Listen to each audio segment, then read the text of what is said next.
South Africa's President Jacob Zuma is to deliver the annual State of the Nation address.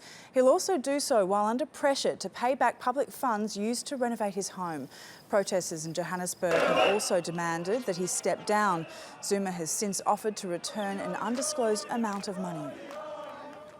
Philip de Wet is the Associate Editor of the Mail and Guardian newspaper, and he joins us now from Johannesburg. Philip, thanks for your time. Does President Zuma have a lot to answer for in Thursday's address?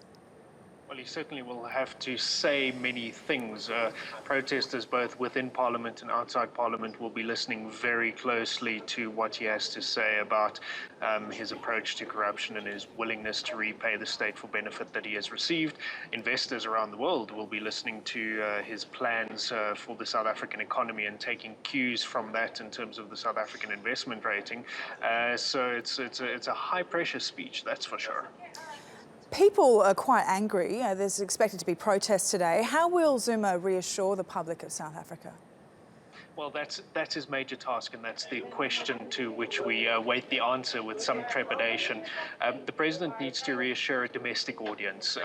He is in an election year, a year that the ruling party will find quite tough. He has to speak to a local business audience, which is very concerned about economic growth and about government policy at the moment. And then he also needs to speak to a world audience, to the investment managers, which punished South Africa with an exchange rate plummeting at the end of last year, because they weren't quite keen on the kind of policies that they were seeing being implemented. And he has to speak to all three of those groups at the same time. And this from a man who is very charismatic and very charming when he speaks off the cuff, but he's not the best when he's delivering written speeches. Right, well, it seems like Thursday's a big enough challenge, but commentators have predicted that the year ahead could be South Africa's toughest year since the ANC came to power.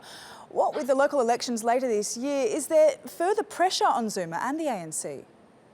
Enormous pressure. South Africa is facing the worst drought that we've seen in 20 years. That has already had quite a significant impact on food prices. It will continue to do so for the foreseeable future. We're still struggling with issues of racism and classism. There's quite a lot of contestation within South Africa at the moment.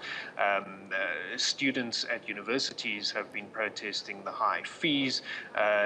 Many workers in many fields, such as the crucial mining sector, are still unhappy with working conditions and pay, and that all comes on top of this election year, which is going to be very closely contested in some important areas, including the capital and the commercial capital.